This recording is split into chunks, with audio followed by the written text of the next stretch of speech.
Thank you for the introduction. Hello, my name is Ruth Wolf, and I'm a Principal Field Application Scientist with PerkinElmer. Welcome to our webinar on developing troubleshooting skills for ICP-MS. In today's webinar, we're going to first review the processes in ICP-MS analysis. Then we'll step through the system hardware so that you can understand where problems are likely to occur, what items to pay attention to, and some maintenance and corrective actions you can take to get the best out of your ICP-MS. The next section, we're going to look at common interferences in ICP-MS, what they are, and how to recognize them. And in the final section, we're going to discuss how to use raw data to troubleshoot your analytical problems, specifically understanding the importance of your blanks and your calibration type, and why looking at replicate RSDs are important. So let's review what happens in a typical sample analysis by ICP-MS. First of all, the sample is picked up by your autosampler. The peristaltic pump and the tubing delivers the liquid sample to the nebulizer. The nebulizer then forms an aerosol, which is conditioned by the spray chamber. That conditioned aerosol is then further desolvated and vaporized in the plasma, where the atoms are ionized and excited in the plasma, and then ultimately measured by the spectrometer. And finally, what we're all looking for, your sample results are then printed or exported. It all seems pretty simple, really. So that all seemed pretty simple, right? So what could go wrong? The answer is a lot of things. One thing to remember is that 95% or more of all issues in ICP-MS are sample introduction related. By sample introduction, I mean either the peristaltic pump, or the nebulizer, and/or the spray chamber. For the peristaltic pump, your pump tubing could be old or worn out or improperly tensioned, or you could be using the wrong pump tubing. You could have a clogged or partially clogged nebulizer. The spray chamber might not be draining correctly. In some extreme cases, the spray chamber can fill up and the torch goes out. This can be caused by the pump going in the wrong direction or having your tubing hooked up backwards. Other things that can occur are leaks or air bubbles in lines causing signal spikes, or having too little or too much sample in the ICP. And finally, having your sample uptake, read delay times, and more importantly, your wash times incorrect can cause all kinds of issues. Before we dive into the various parts of your ICP-MS, I want to talk very briefly about what needs to happen before the sample gets to your peristaltic pump, and that is sample preparation. This is a large topic, and we don't have a lot of time today to go into the details, but please remember these key points and resources. First of all, the standard sample introduction system in an ICP-MS requires a liquid sample. If you see particles in your sample, you need to either filter it, decant it, or digest it. For aqueous samples, typically we need to dilute them and/or acidify them. When you're doing this, don't forget chemical compatibility and stability. Silver is one of the problem elements in ICP-MS, and we have a lot of issues with not having enough hydrochloric acid and forming the insoluble silver chloride precipitate, which causes all kinds of issues for many users of ICP-MS. One thing you can do is pay attention to the labels on your stock solutions and what acid matrix they are in. There are many elements, such as the refractory elements listed on the slide here, that are not stable without some hydrofluoric acid present. And also please remember that stability can vary, and it's based on concentration, matrix, vessel, and also time. If you need some resources to learn more about liquid sample introduction in ICP spectrometry, this book is an excellent resource. If you have a solid sample, you're going to have to either dissolve or digest that sample before you can put it in your ICP-MS. When you're developing your digestion methods, you need to consider the homogeneity and the sample size digested to make sure that you get a representative sample. You also need to pay attention to the solubility and stability of the elements in your sample, and also consider the matrix and any hard-to-digest components. If after your digestion you have particulates left, that means that you have an incomplete digestion, and that could impact the accuracy of your determined values. There are also some sample preparation methods, such as the ones used for EPA method 3050 and 200.8, which are actually not complete digestion methods. These types of methods are actually leaches and will leave a lot of insoluble material after the digestion is complete.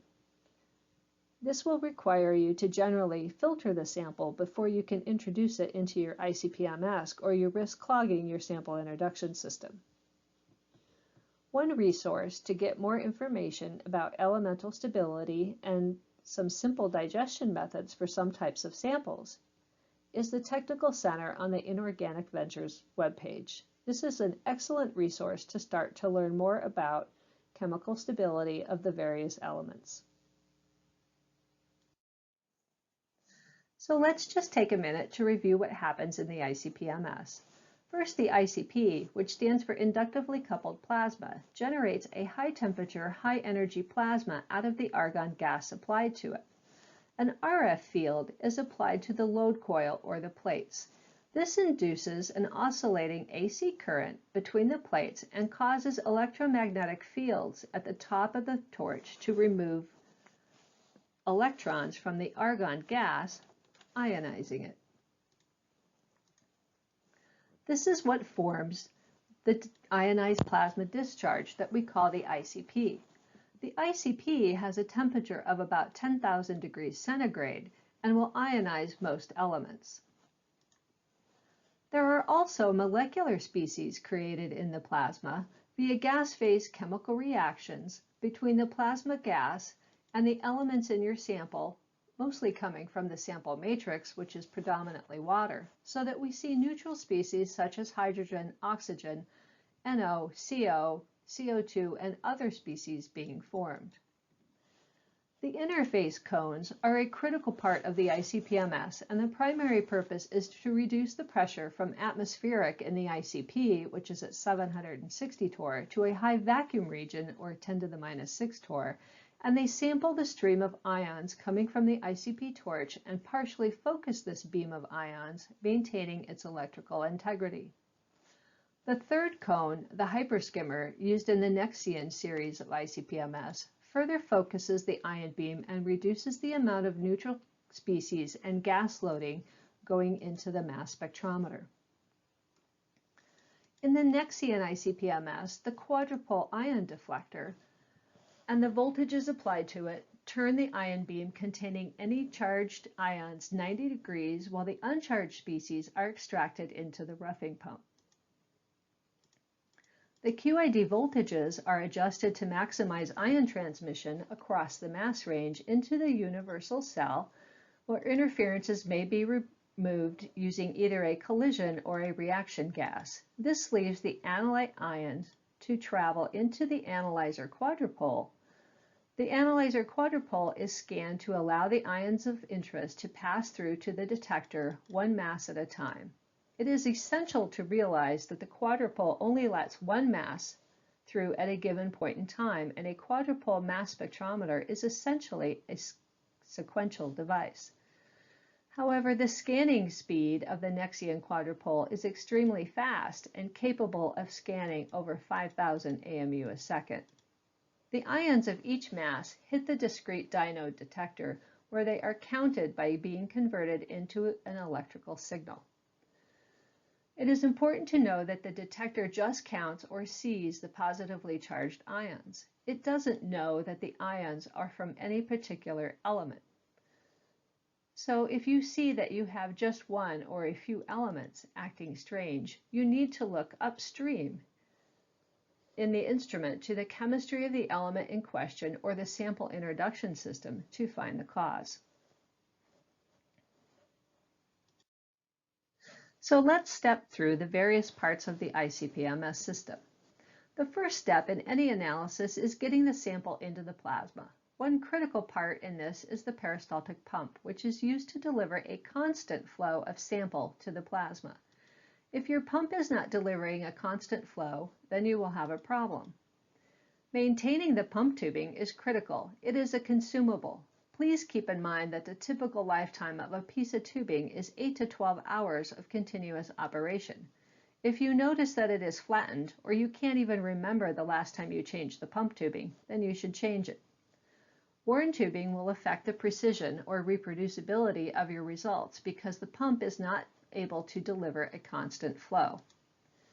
You also must adjust the tension of the tubing until you just see a steady flow. Do not over-tighten the tensioning arms, or this will lead to imprecision and premature wear of your tubing.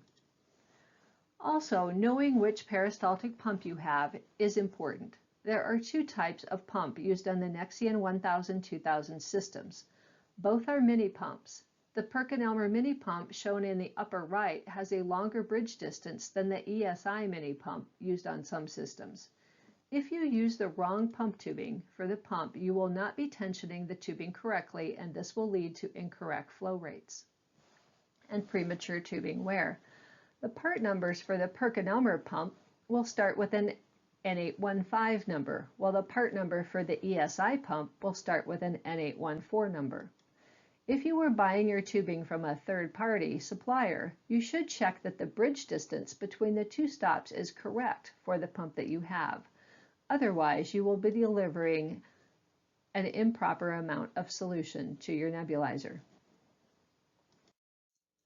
The purpose of the nebulizer is to convert your liquid sample into a fine aerosol by mixing it with the nebulizer gas. There are many types of nebulizers available, and they are specialized for different applications and can vary in their efficiency, their sample flow rates used, and sample compatibility.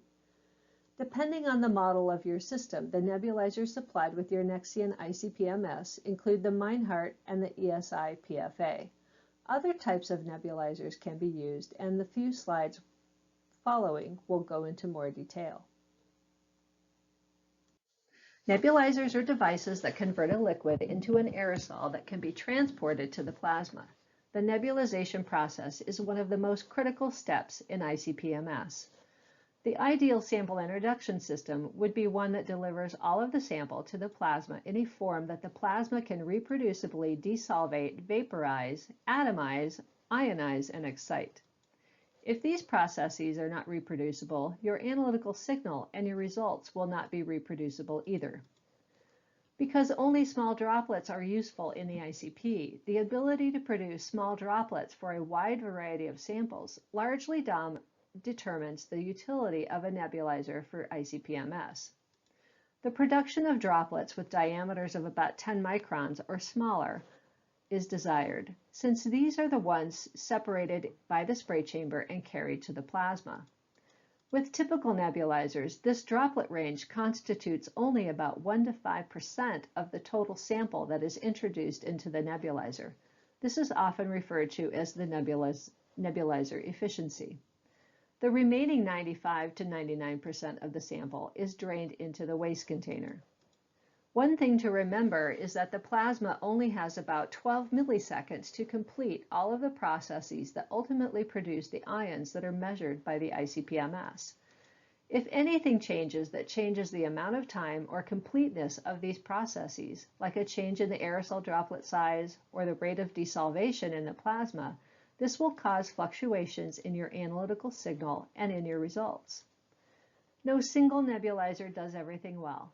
Different nebulizers may be more suited to a particular application or more desirable due to their robustness and ease of use or maintenance, as we will see in the next slide. You should select a nebulizer that is suited to your sample type or your application. You need to consider things like the ability of the nebulizer to tolerate the total dissolved solids of your sample and the sample matrix. Nebulizers that are easily plugged or broken may not be suitable for some environments. For example, a university teaching lab with multiple types of samples and users might be a place where you'd want a more robust type nebulizer. In general, concentric nebulizers produce a fine, reproducible aerosol, but they are less tolerant to particles in samples and may plug if care is not taken during sample preparation. Parallel path nebulizers are more resistant to clogging and can handle higher TDS levels, but keep in mind that generally for ICP-MS, it is recommended to keep the total dissolved solid levels below 0.2%, or you will also be plugging the orifices in your sampling cones, as well as the nebulizer. Glass and quartz nebulizers are good general-purpose nebulizers, but they can be damaged or broken and cannot be used with hydrofluoric acid. Plastic nebulizers are generally more robust in terms of accidental breakage and also perform very well for ICP-MS. Please remember that instrument sensitivity will vary with the nebulizer type and the sample flow rate, and each nebulizer may need to be optimized differently to achieve the best performance. And finally, remember that most modern ICP-MS instruments use much less sample, with sample flow rates generally in the 100 to 250 microliter per minute range for sample uptake, and providing more sample to the plasma does not always mean more signal. In fact, providing too much sample to the plasma will cool the plasma and lead to higher oxides and matrix interferences. I put together the chart on the bottom of this slide of the most commonly used nebulizers in ICP-MS, just to give you an idea of the general characteristics of each one. However, you need to select an appropriate nebulizer compatible with your particular solution matrix and acid type or content, your sensitivity requirements, your tolerance to TDS or total dissolved solids, and your robustness requirements. One critical troubleshooting skill to develop is how to test your nebulizer to see if it is working properly. All concentric nebulizers should self-aspirate or produce an aerosol by pulling liquid into the sample line without pumping with the nebulizer gas turned on. A concentric nebulizer is a nebulizer that has two concentric capillaries. The inner capillary is where the sample comes through, and the outer capillary is where the argon gas comes through to form the aerosol. If your concentric nebulizer does not self-aspirate, you should suspect it is plugged. If your nebulizer is not performing well, your results will suffer and you will have high RSDs and signal instability over time. To test your nebulizer operation, what you want to do is remove your nebulizer from the spray chamber and turn on the gas flow manually. In the Syngistics software, if you go to the main Syngistics menu, go down to System Tools and select the Nebulizer and Torch Gas Test, this will turn on the nebulizer gas flow. Then you can put the sample line into a container of DI water and see if your nebulizer will self-aspirate. If you hold the nebulizer up to a black background, you should see a very fine mist coming out of the nebulizer. If you see large particles coming out of the nebulizer, or it's spitting, or you see the mist is actually pulsing or off to one side, then your nebulizer is plugged and you need to perform some nebulizer maintenance. In terms of nebulizer maintenance, the best approach is to actually prevent your nebulizer from getting clogged in the first place. The simplest thing to do here is to make sure that you rinse it with a clean acid blank solution after the last sample for at least 10 to 15 minutes before shutting your plasma down. This is best done with the plasma still on, and you will also be rinsing the spray chamber as well. This prevents salts in the spray chamber from depositing on your nebulizer after the instrument is shut down. If you actually need to clean a nebulizer, you must use an appropriate cleaning procedure specific for your particular nebulizer type. Please consult the manufacturer of your nebulizer. Some of these procedures are quite detailed, such as the one shown on the bottom left of this slide. This is the procedure for unplugging a glass Meinhardt nebulizer. I have included on this slide links to all the common manufacturer sites so that you can see what their procedures are. Another key thing to remember is to never sonicate a glass or quartz nebulizer unless you want to be buying a new one, because sonicating these types of nebulizers will actually destroy them. You can also use a backflush device such as the one shown on the bottom right of this slide. Just make sure that it is appropriate for your type of nebulizer. And finally, you can soak the nebulizer in a special cleaning solution such as RBS 25, which is recommended by some nebulizer manufacturers, and their detailed procedures for cleaning a nebulizer tells you how to use this particular solution. So now that we've talked about the role of the nebulizer, we need to talk about the final major component of the sample introduction system, or the spray chamber. The spray chamber plays a large role in conditioning the aerosol produced by the nebulizer. The spray chamber generally removes larger droplets greater than 20 microns and reduces the aerosol concentration so that you don't overload the plasma and cool it. Too much aerosol will cool the plasma and increase your matrix interferences. The spray chamber also reduces the turbulence of the nebulization process and smooths out small pulsations from the peristaltic pump. You should never see the aerosol in the spray chamber pulse. This will lead to high RSDs and indicates that you have a problem with the nebulizer or the pump tubing. A new option is available on some spray chambers, and this is called AMS, or the all-matrix solution. In an AMS spray chamber, a small arm on the neck of the spray chamber, called a matrix gas port, is used to introduce a small argon flow which dilutes the aerosol and can improve some matrix effects. We will talk about this in more detail later. A major part of aerosol conditioning is desolvation, which begins in the spray chamber. More desolvation in the spray chamber means a hotter, more stable plasma with more energy available for ionization. Desolvation can be improved by running at lower sample uptake rates, less than 250 microliters per minute typically, and or cooling the spray chamber. The PC3X Peltier cooler is available as an accessory on the Nexion ICP-MS systems. This unit is completely computer controlled and user programmable to either cool or heat the spray chamber from -10 to 80 degrees centigrade. Providing thermal stabilization of the spray chamber can also improve long-term stability and reduce oxides, which are a major source of interferences in ICP-MS. Cooling the spray chamber can also allow you to run at higher nebulizer gas flows, improving sensitivity while maintaining low oxide levels. If your ICP-MS system didn't come with a Peltier cooler for the spray chamber, this is something you can easily add to improve your performance. Another critical factor in your method development is to determine appropriate sample uptake, read delay, and washout times. These are critical parameters and will vary depending on the various components of your sample introduction system. It is critical to get this right. Most labs will speed up the pump during sample uptake to get the sample to the plasma faster and decrease overall sample-to-sample run times. When optimizing your uptake and read delay times, it is important to allow enough stabilization time, or read delay time, after the pump goes back to the speed used for data acquisition for things to stabilize. If you do not optimize these times correctly, you will see poor precision for replicates. Most labs use 3 replicates per sample, and as a ballpark figure, poor precision is greater than 10% RSD on a sample where you have a decent level of signal. We will talk more about precision as we go through this presentation.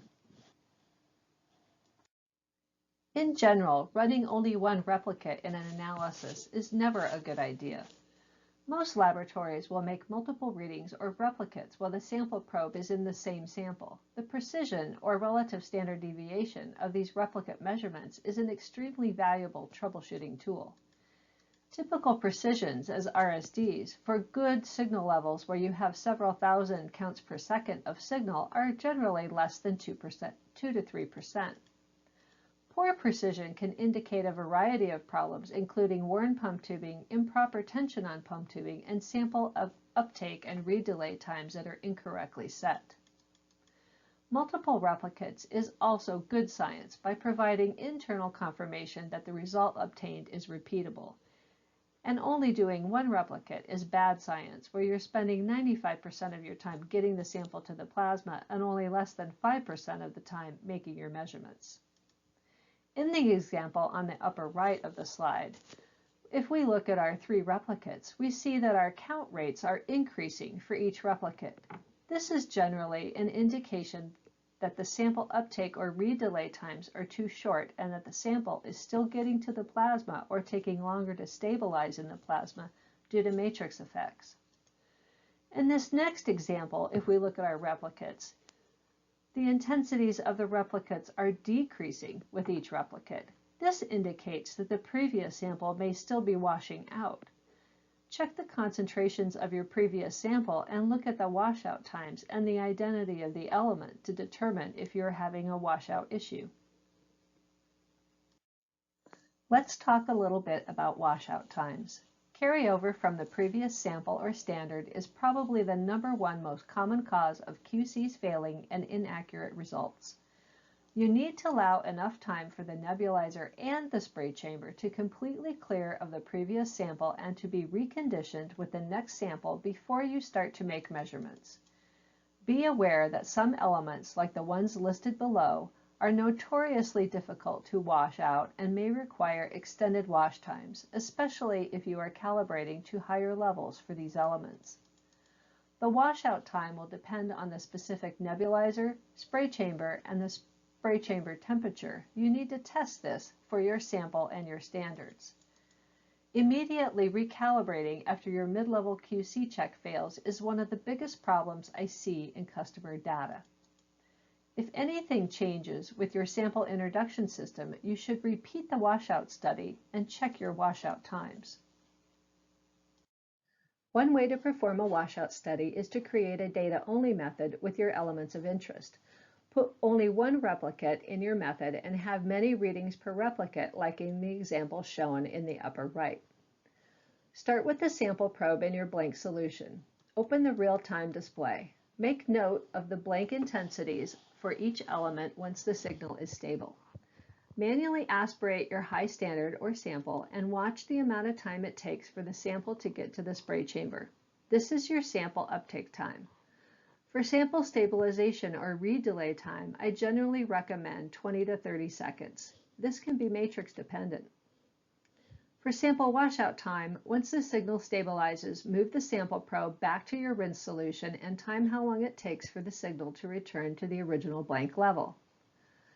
Another way to do a washout study is to use your regular method and run your blank and then your high standard or sample, and then analyze successive blanks until the blank signal returns to the original level. If it only takes one blank cycle, your washout times are probably okay.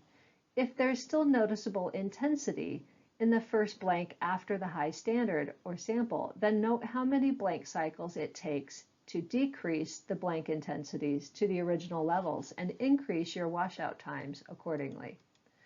If you are running a fast or a prep fast system, you will need to use the successive blank method so that the samples are all run through the valve timing cycle to check your washouts.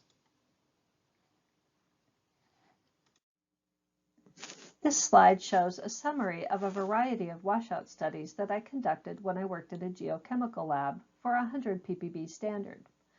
The elements that are listed in pink are what are known as sticky elements, or elements that are difficult to wash out. On the far right-hand column, this sample introduction system is most like the sample introduction system used on the current Nexian ICP-MS systems. And as you can see, for those sticky elements, the washout times are generally more than 7 minutes. You will need to conduct your own washout study for your particular ICP-MS system using the sample introduction system that you typically use.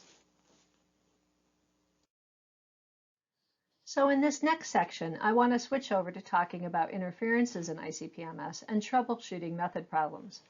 In order to troubleshoot method problems that may be caused by interferences, you need to understand the processes that are occurring in the plasma. The first function of the high-temperature plasma is to remove the solvent or to desolvate the sample, leaving it as microscopic salt particles.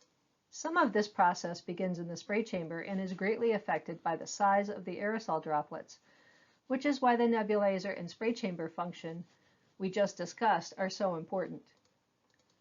The next step is to vaporize the salt particles into a gas of individual molecules. These molecules are then dissociated into atoms. These processes occur predominantly in the preheating zone or the lower part of the plasma. The plasma has one or possibly two functions remaining. These functions are excitation and ionization. These processes occur predominantly in the initial radiation zone and the normal analytical zone. The normal analytical zone is the region of the plasma where the analyte emission in ICP-OES is typically measured and where the ions are sampled by the sampler cone in ICP-MS. As I mentioned before, the plasma has a very short time, only about 12 milliseconds, given the speed of travel of the sample through the plasma, to make all of these processes occur. So anything that would affect the rate or completeness of these processes can cause non-spectral or matrix interferences. So let's talk a little bit more about the non-spectral or matrix interferences in ICP-MS. These are interferences that cause a change in the signal intensity somehow, generally by the presence of concomitant elements or sample matrix elements also present in the sample that change the intensity of the analyte signal. This in turn changes the slope of the calibration curve or the response of an unknown sample measured against an established calibration curve.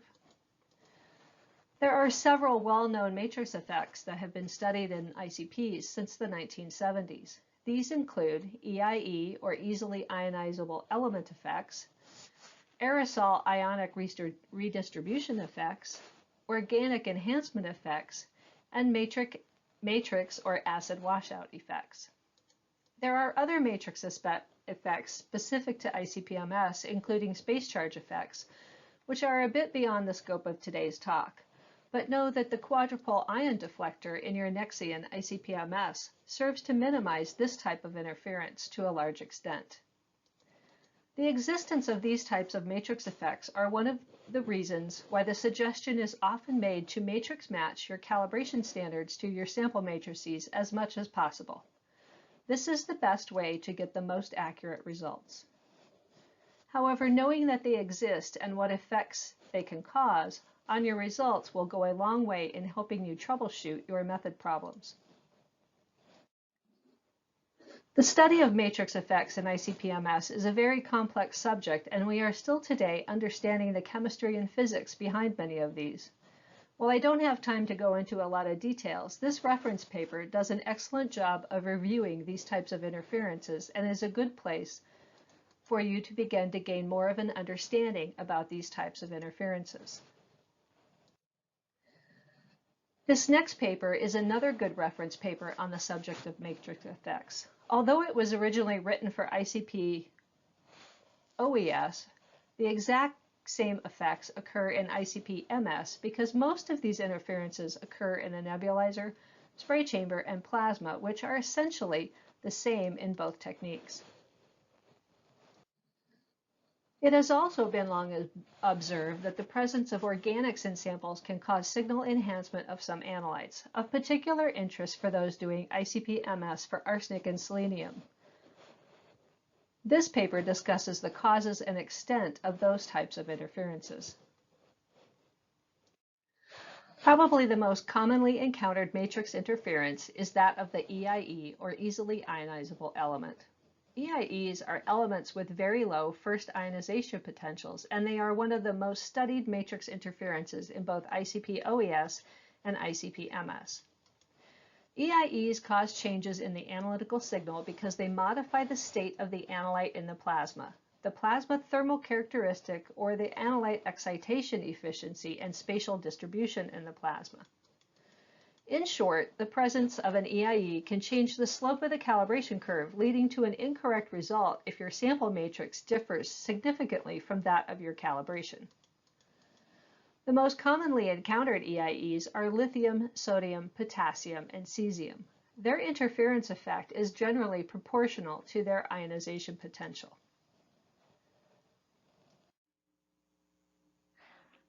This version of the periodic table shows the first ionization potential for each element. The EIE elements are those elements listed on the far left of the periodic table. So the biggest problem is how to recognize that you have a matrix interferences such as an EIE effect. In ICP-MS, the biggest clue is when your internal standard or analyte intensities vary greatly for a particular sample, especially a sample that has a different matrix than your calibration standards. In this example, the calibration was performed with no matrix, all elements at 1 to 100 ppb in a 1% nitric acid solution. If you look at the first ICV, we see that the recoveries in just nitric acid are all fine.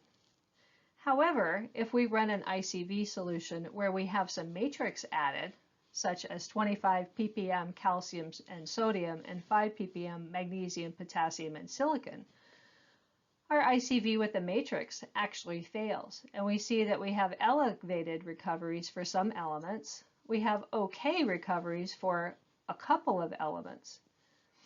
And the elements where we have acceptable recoveries are elements where we have high ionization potentials that are similar in ionization potential to the rhodium that was used as the internal standard for all of these elements.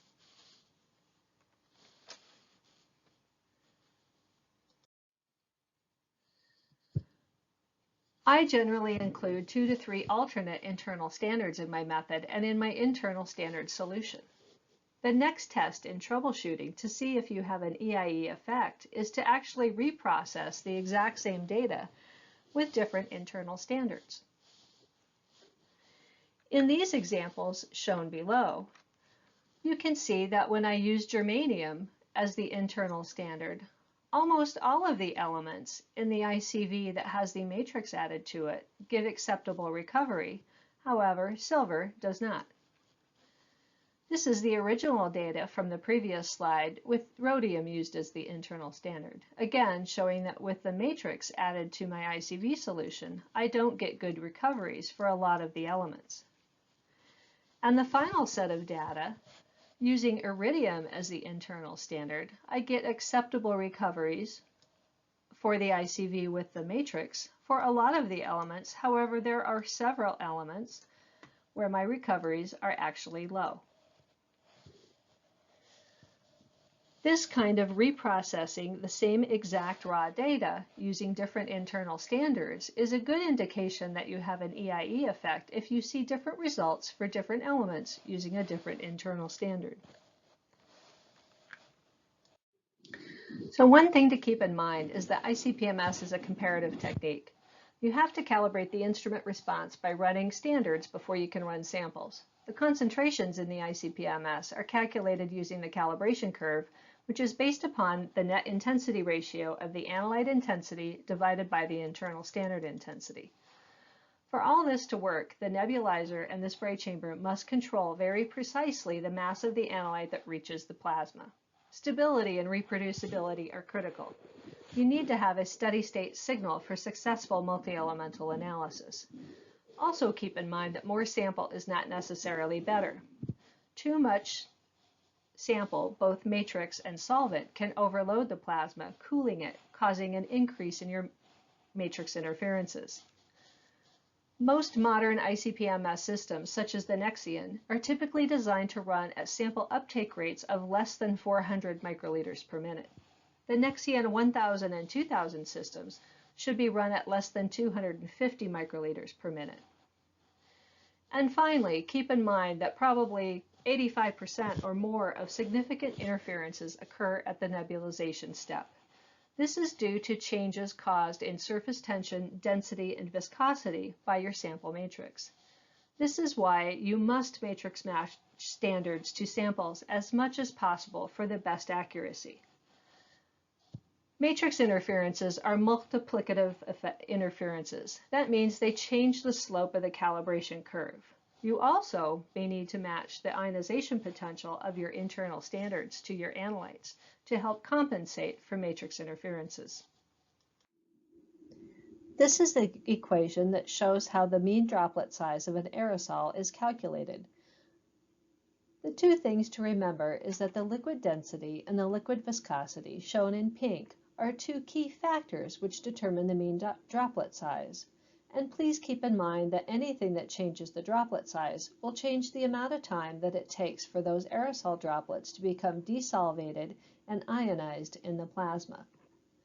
You don't have to remember this equation, but what you should just remember is there's a lot of chemistry and physics involved in aerosol dynamics. So some things to keep in mind as you are trying to troubleshoot your method problems. Matrix effects occur when the elemental composition in the sample matrix changes. This causes the size of the droplets to change and affects the ionization of the elements in the plasma.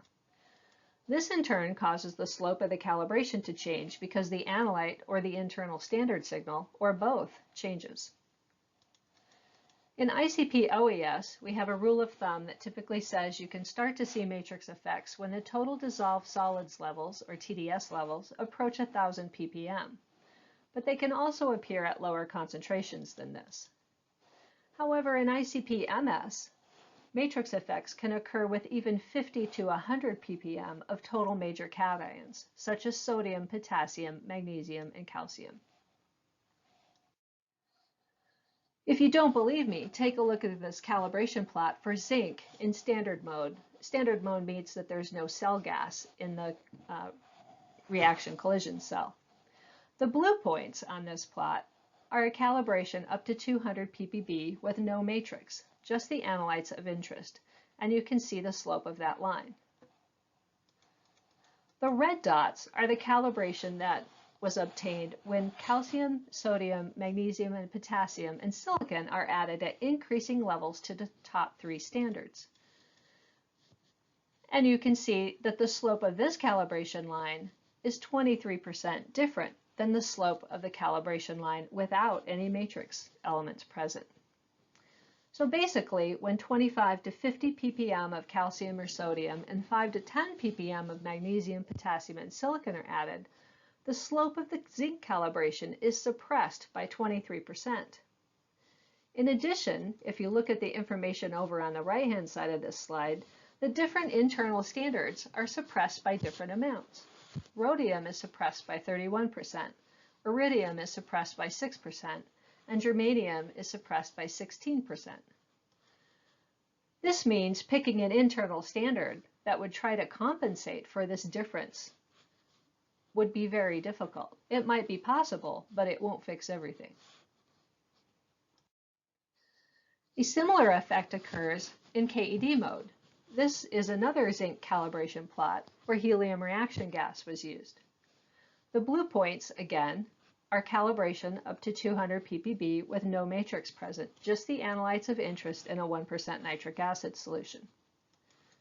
The red dots are the calibration when matrix ions, calcium, sodium, magnesium, potassium, and silicon are again added to the top 3 standards.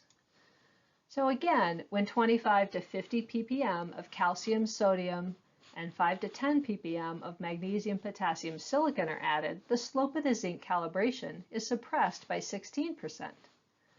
And again, if you look at the information on the right-hand side of the slide, the internal standards are again suppressed by different amounts. 6.2% for germanium, and they're actually enhanced by 5% when scandium is used. So picking an internal standard could be critical and challenging in this particular case. So let's talk about EPA method 200.8 for a minute. A large number of ICP-MS users are running samples according to this method, or they use this method as a starting point because it is well known and well documented.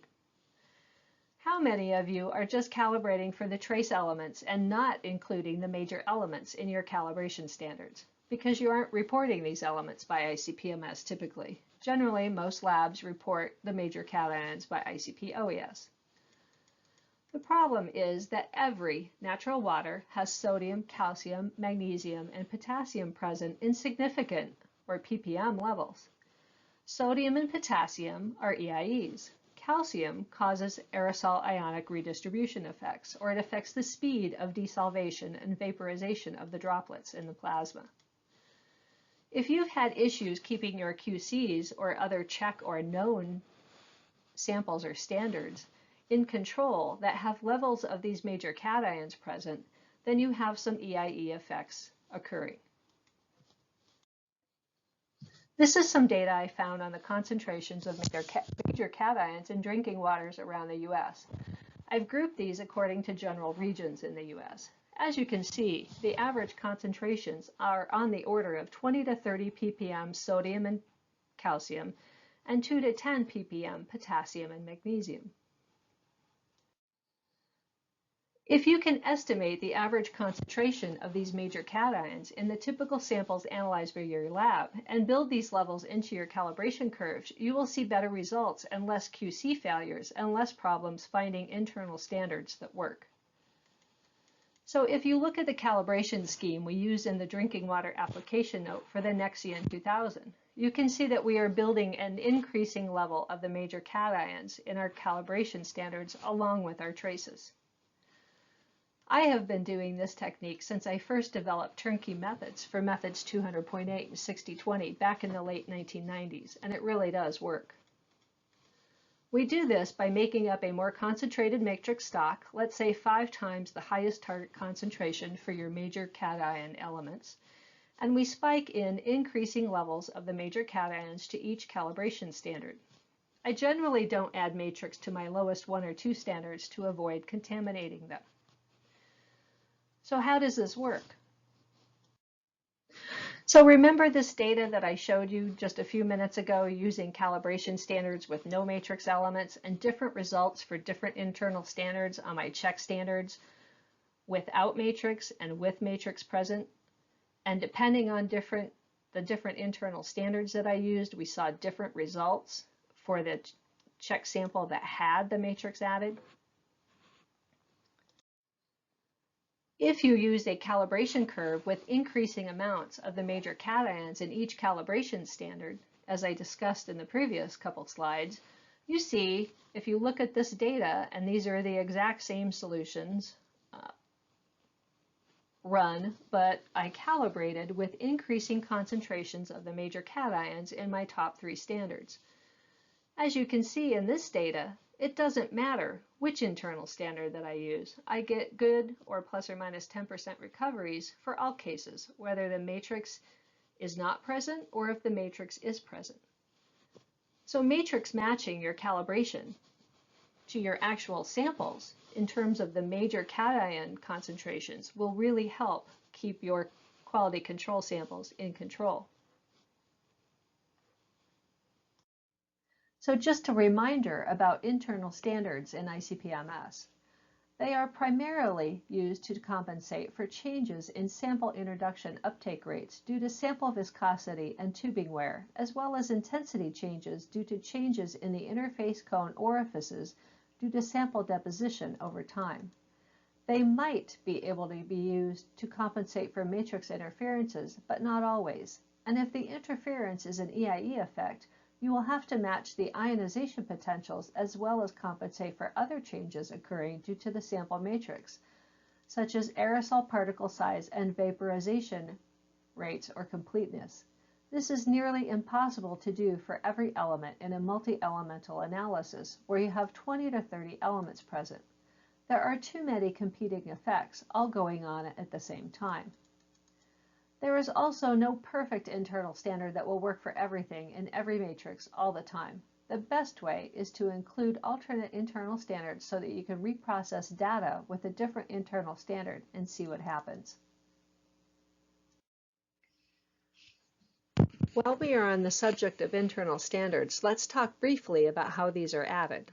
You can individually spike samples, but this can be time-consuming and it can lead to errors if you are using small volumes, such as 50 microliters or less, and if you are not pipetting correctly.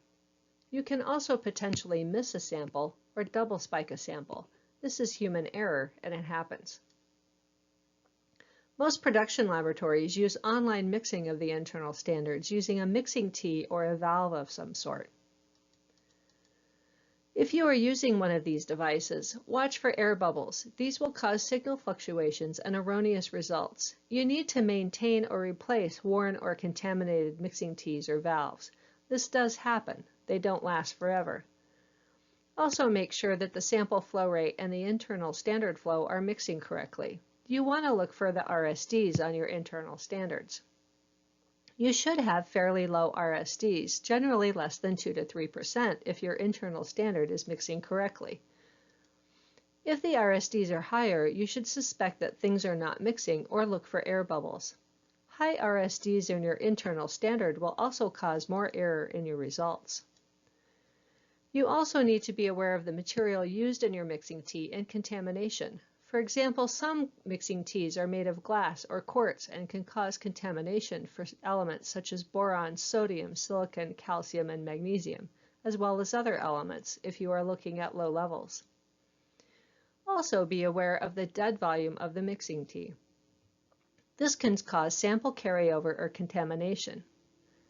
In the old days, or the early days of ICP-MS, we used to use the mixing block shown in the middle picture.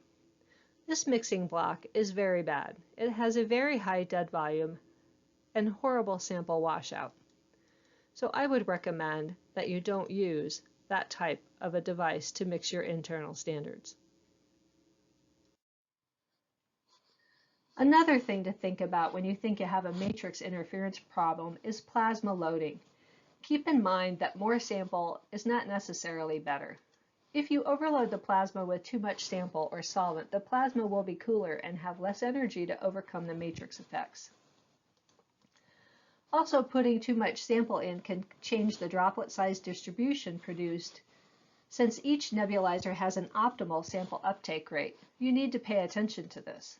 Too high of a sample flow can cause larger aerosol droplets and therefore take longer to desolvate and eventually ionize. This will increase your matrix interferences. It is actually better to starve the nebulizer in most cases and run less sample flow to it. This leads to smaller droplets, which are much easier to desolvate. Remember, based on the nebulizer gas flow and distance between the tip of the injector to the sample cone, you have about 12 milliseconds or less to desolvate, vaporize, atomize, and ionize the elements in your sample.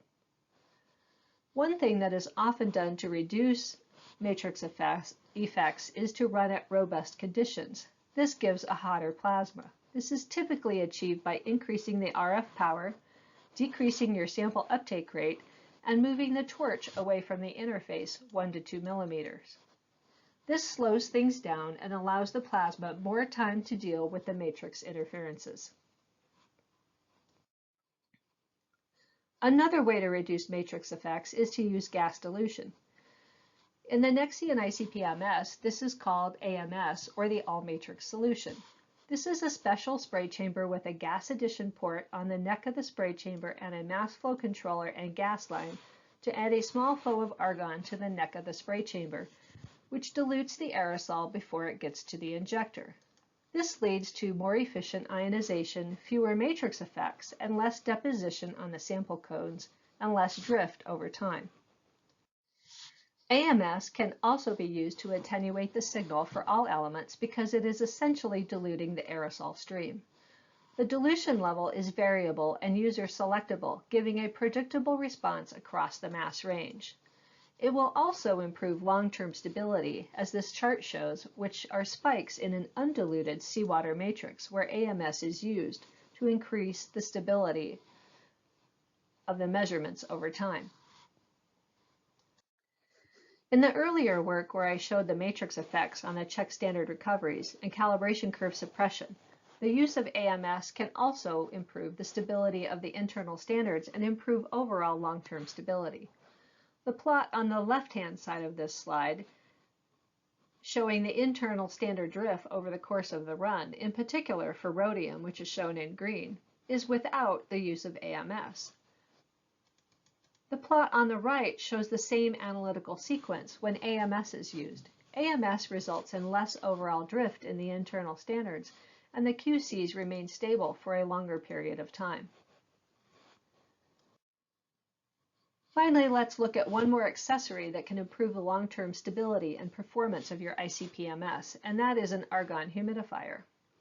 What this device does is add water vapor or humidifies the nebulizer argon. The nebulizer argon flows through a water-permeable membrane inside a water reservoir. This prevents partial clogging of the nebulizer over time by the sample constituents from depositing in the nebulizer, especially samples with higher levels of aluminum, calcium, and magnesium, by allowing water microdroplets to continuously wash the tip of the nebulizer as the sample flows through it, as is shown by the photograph on the right-hand side of the slide. However, the proof is in the data. This is a plot of the internal standard drift over a 4.5-hour run using method 200.8 for drinking water using a standard Meinhardt nebulizer. The samples being run are USGS standard reference water samples or typical environmental water samples with varying amounts of total dissolved solids. As you can see, there is significant drift, up to 20% drift or more, over the 4.5 hours of this analytical run. Here the run was repeated after the Pergo Argon humidifier was installed. As you can see, the long-term drift of the internal standards over the 4.5 hours has pretty much been eliminated. The humidification of the nebulizer argon has eliminated the partial plugging of the nebulizer by the total dissolved solids in the samples. We have a new Pergo 2000, which is a less expensive, non-heated version of the original Pergo argon humidifier. It mounts directly onto the pump module of the Nexion 1000-2000 ICP-MS and provides a clean installation, as is shown in the photograph on the right. It will connect directly to a Meinhardt or a PFA nebulizer. Alternate gas connections are available for use with other types of nebulizers such as the Sea Spray or the Miramist. It is also compatible with fast and prep-fast systems and provides the same level of internal standard stability improvement. In addition, a 2-channel version is also available to humidify the AMS gas. Basically, this is a must-have accessory for your ICP-MS that costs about as much as 1 to 2 nebulizers and will save you a lot of time by increasing the stability of your ICP-MS. It will also extend the lifetime and reduce maintenance on your nebulizers. After performing these studies, I'm now recommending that a Pergo be added to pretty much every ICP-MS system.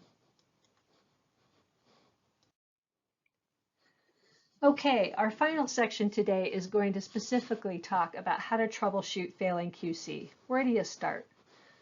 Everything we've talked about today will give you new tools to help solve this problem on your own. First, you need to ask the question, is QC failing for all elements or just some? If all, the first step is to remake your standard or try a concentration closer to the midpoint of your calibration range. If just some, which ones? Look at the raw intensity data and look at the blanks and the calibration standards. If you read back your calibration standards as a sample, do they read back correctly? If not, you have a problem with the blank and/or one or more of your standards. In other words, the problem is the calibration curve. If it's your second source failing, then you want to try making up the same level from your calibration stocks and see if that passes. If the answer is yes, then it's something with the 2 different standards. Look at all the elements present. Do you have an EIE interference or some other interference problem in one of the standard sources?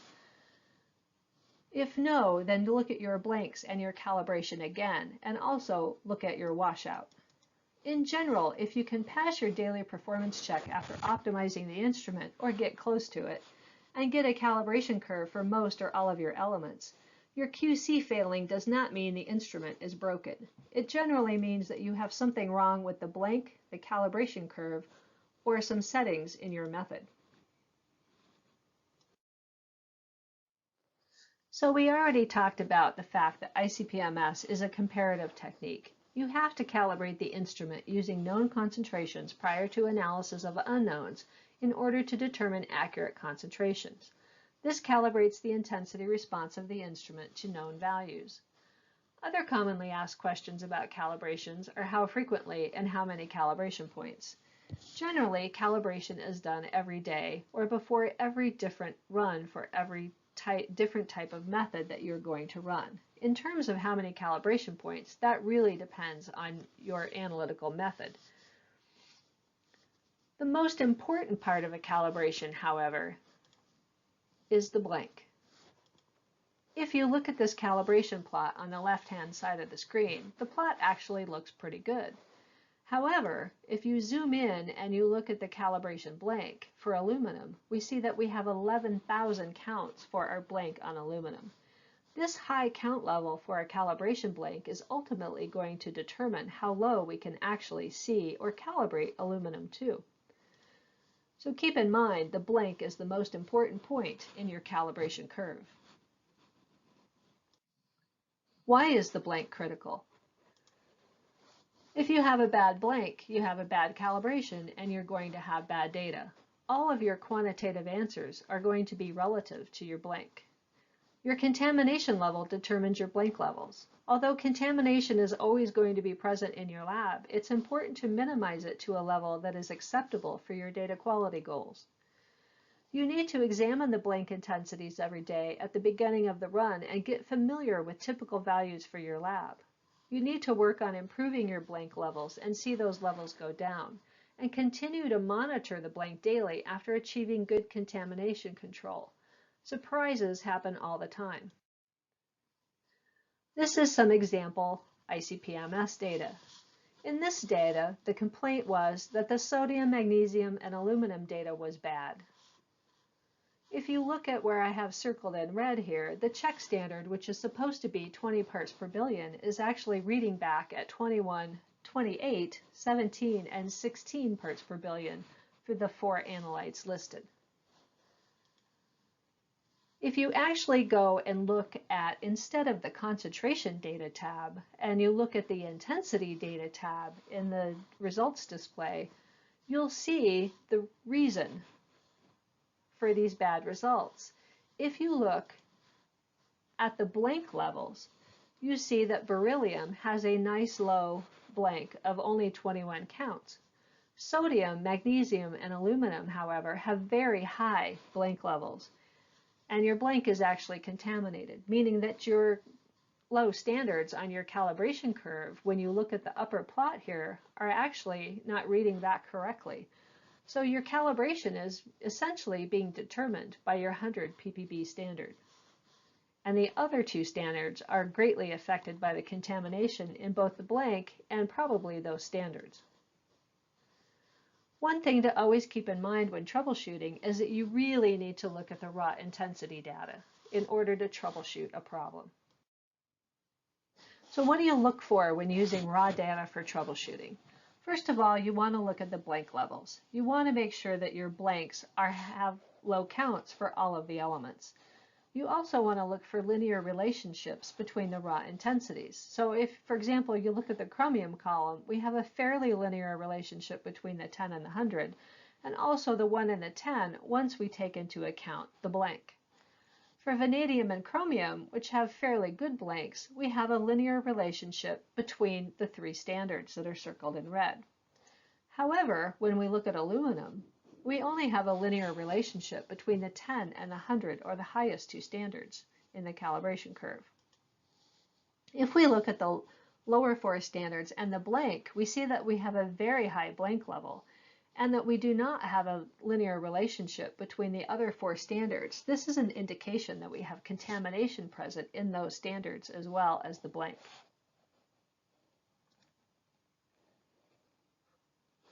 This is one of the reasons why your FAS will always ask you for your raw data files when they're helping you troubleshoot a potential method problem. When using raw data for troubleshooting, the other thing I look for is your replicate RSDs. Your replicate RSDs for non-blank samples should generally be less than 3%. High RSDs indicate a problem with your sample introduction, such as tubing tension or wear, a plugged nebulizer, improper uptake times and read delays, or sample washout issues. So when you have a QC failed, one of the first instincts is to just immediately recalibrate, right? That's actually probably a big mistake. If you look at this recalibration data shown on the right, and you compare the calibration blanks from the first calibration to the second calibration, you'll see that the calibration blank is actually increasing. This is because the 100 ppb calibration standard that was run just prior to recalibrating has contaminated your system, and your calibration blank levels are actually increasing. This is going to make matters worse. What you really want to do is wash until your blank levels are stable, and then you want to recalibrate. If you're using a standard auto sampler, you want to wash for 10 to 15 minutes before recalibration. If you're using a fast or a prep fast system, you want to run 5 to 10 blank samples through the entire system to ensure the loops and the valve are clean before you recalibrate. This plot shows another typical problem. In this case, we have a calibration curve for 11 standards from 10 ppt to 1000 ppb with 6 orders of magnitude and an R-squared of 0.999, which is very good. However, the QC failed. Please remember that the correlation coefficient, or the R-squared value, tells you how well you can fit all the points onto a straight line. It doesn't tell you how far off each point is from that line. That would be determined by looking at the residuals, or the relative standard error of the calibration. On the previous slide, the R-squared was 0.999905, a great curve. But when you run a 0.1 ppb standard against that curve, it reads back as 4.002 ppb. There's a problem. How can this be if my calibration is that good? When you take a look at the same curve and go to the calibration plot view and zoom in on the lower part of the curve, this is what you see. The lowest 7 out of the 11 standards are all contaminated and are basically reading about the same level. So those lowest 7 standards are contributing nothing to your calibration curve, and the slope of your calibration curve is actually determined by your highest 4 standards.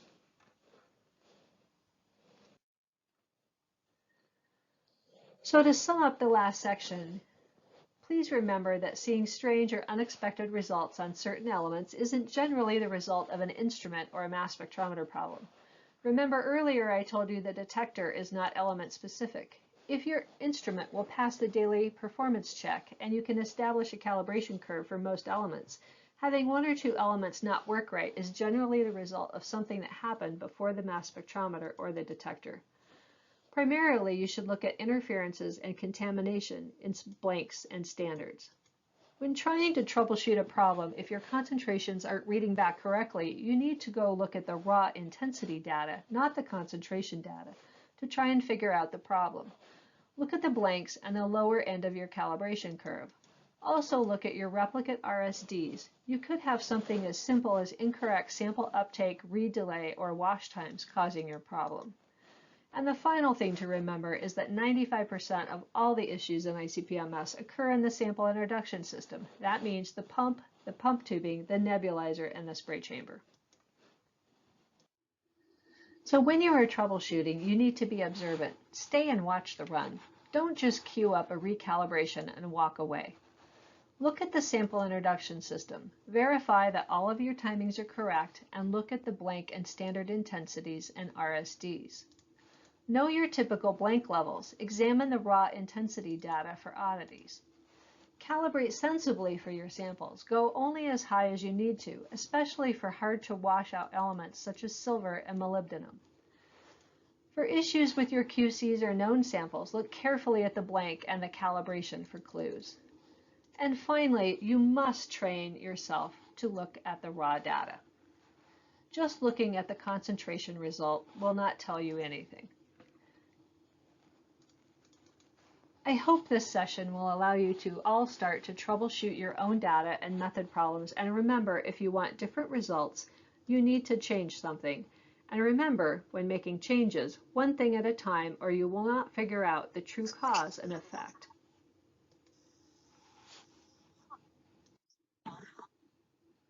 I want to thank you all for attending today's webinar on troubleshooting ICP-MS, and if you'd like to download today's presentation materials, you can do that by clicking on the Handouts tab and selecting the items available that you wish to download. I know that this was a fairly long session, but I hope you found it useful, and if you have any questions, I'd be happy to answer them.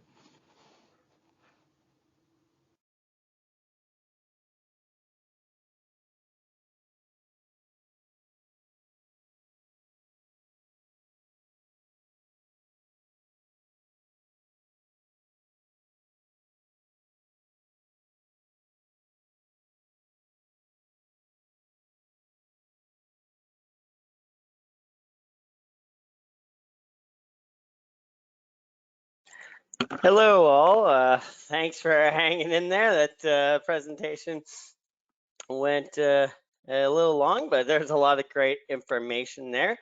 As a reminder, you can still submit questions through the questions pane in your attendee control panel. All right, let's, Ruth, are you there? Yep, I'm here. Okay, great.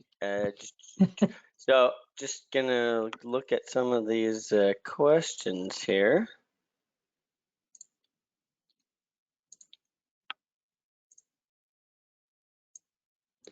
All right, so, oh, sorry, my questions pane disappeared on me. All right, here we go. You got quite a few came in. First question, what is the tolerable concentration of hydrofluoric acid for sample introduction systems or any other components that are not HF resistant? That's a good question. I generally try to limit HF to less than 0.05% if I'm going to be running for any length of time. If you're running for a short period of time, you might be able to get away with 0.1%. Please keep in mind that if you have a glass nebulizer, spray chamber, or quartz, using dilute HF is actually one way to clean that system. So it will actually etch the interior surfaces that get wetted with the HF, and you'll see a lot of background from things that are present in quartz or glass, such as silica, aluminum, boron, for quite a long period of time. But you want to limit the time and the concentration to extremely low levels.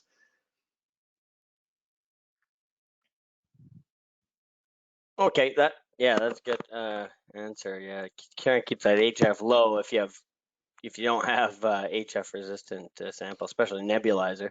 The next question is, when operating an ICP-MS, it is common to optimize the nebulizer flow to run a method. Sometimes we have to optimize it daily, but is it recommended to keep changing the nebulizer flow daily, even if you're reaching an optimum flow? And does this affect the consistency of your data? Big question, but I guess they're just asking, is optimizing nebulizer flow daily what you're supposed to do, and does that affect consistency of data? Yes, I would say you do want to optimize your nebulizer flow daily, because as you run samples, you will see, and one of the reasons why your internal standards start to drop off over time is you're partially clogging your nebulizer. And if you don't re-optimize the nebulizer, you'll start seeing your intensities drop off as well. So you may notice that, if you have the same nebulizer in there for a week, you might notice that to get the same signal level, you have to increase the gas flow or the nebulizer gas slightly, a little bit more each day to get the same signal level. And that's an indication that your nebulizer is partially clogging. The Nexian software actually has a nebulizer back pressure readback if you go into the logbook, and that is one good thing to monitor and know what a new nebulizer of the type you're using, what its back pressure is, and then you can monitor that. And if you see the back pressure going up and you see your nebulizer gas flow increasing over time, you know that you're partially clogging your nebulizer, and you probably either need to do maintenance or replace it. That's some really good reason to do it, so you can monitor its performance. Good point. Yep.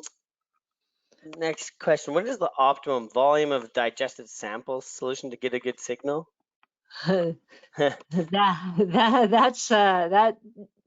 really depends on how low you need to see in terms of detection limits, what your sample matrix is, what the elements are. So there's no good one answer.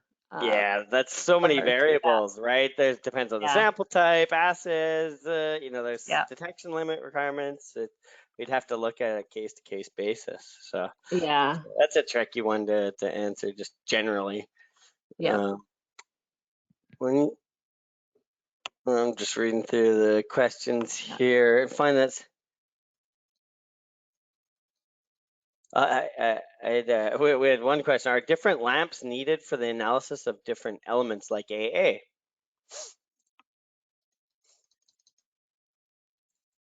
The answer to that question is yes. We don't need lamps in ICP-MS, which is what today's talk was about. But if you are doing analysis by AA, you need to use a lamp for the element that you're trying to determine, or a multi-element lamp that contains the element that you're going to determine.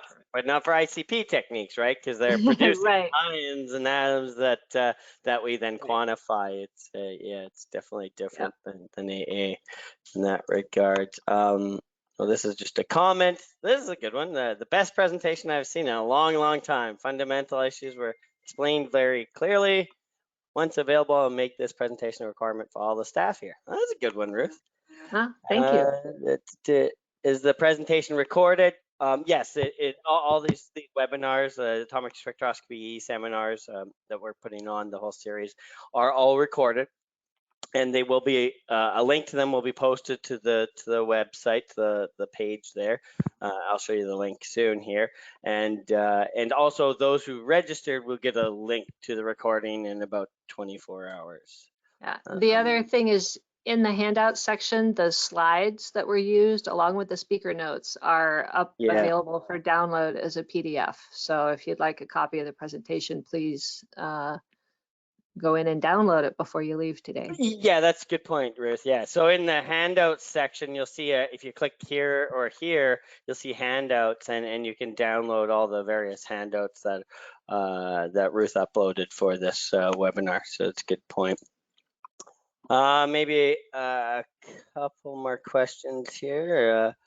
Look, got quite a few there. Sorry, what could be the problem if I notice that the intensity is going down in the calibration curve in DRC mode? It's an interesting one. I've never seen that. A couple of the most common reasons for negative slope calibrations is your calibration blank is contaminated. So take a look at your raw intensity counts on your calibration blank and your standards. Another common thing is mixing up your standards, putting them in the auto sampler in the wrong order. I've done that myself several times. So, but the biggest thing is to see if your blank is actually contaminated, and if the contamination in the blank is higher than, let's say, your first 2 or 3 standards, you're gonna get really strange and probably negative answers for those calibration standards. Good point. And I think maybe one more question here. When looking at inconsistent data, at what point should you look at the cones? I generally optimize the torch position, the nebulizer gas flow on the Nexion, the QID first. The cones is if you see a overall decrease in sensitivity for all elements that any of those first 3 optimizations don't appear to get rid of, or if you look at your cones visually and you see a lot of buildup. You know, I've seen cones that look like, you know, they have snow on the top of a mountain. There's so much deposit on the cone. So if you see a lot of generally white, or sometimes if your samples have high carbon in them, black deposits on the cones, then you might want to consider also cleaning your cones. But if you see visible deposits that are making the orifice in the cones smaller, then you're going to see sensitivity decreases, and you should do cone maintenance. Yeah, good point. And then I always get this question on the frequency. What should be the frequency of the cleaning the sample introduction or maintaining the sample introduction? That really depends variable. on.